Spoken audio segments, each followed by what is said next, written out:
In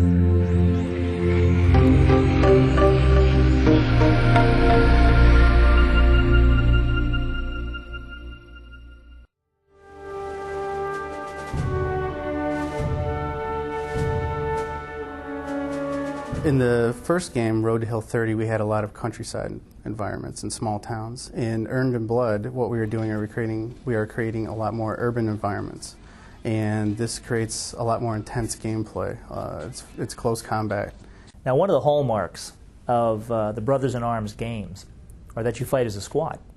I mean, you truly have to fight with your team. And if you want to win, you have to use proper tactics.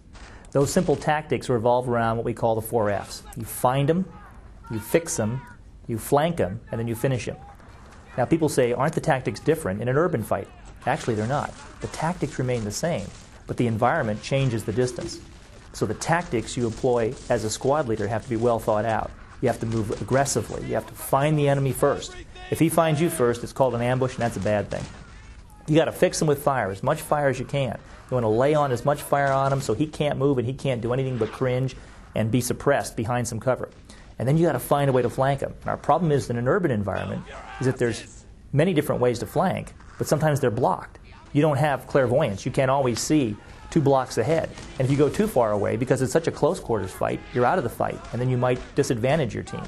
So the tactics became much more difficult to employ in the urban fight.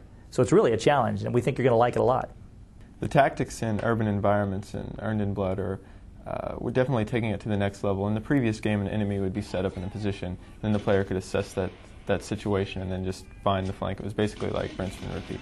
What best suits the situation is maybe finding out where the enemy is weaker in all these decisions he makes. So, if, for example, I go left, the enemy goes left.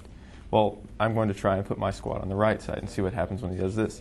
Well, the enemy moves right. Well, let's try putting my next squad a little further right. Well, this time you notice the enemy doesn't move, so then you've found this weakness. With these urban environments, there's so much more cover everywhere. But now with these cities being destroyed, you'll be able to go through bombed-out buildings and use those buildings to make tactical decisions to get around enemies and make flanks.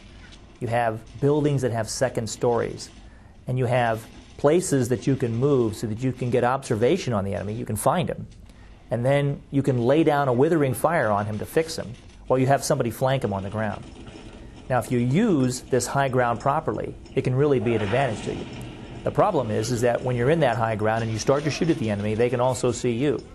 So if you're not moving quickly and you don't have someone who's going to be flanking them and you just sit up there in a building, you can be a target and you can be easily taken out.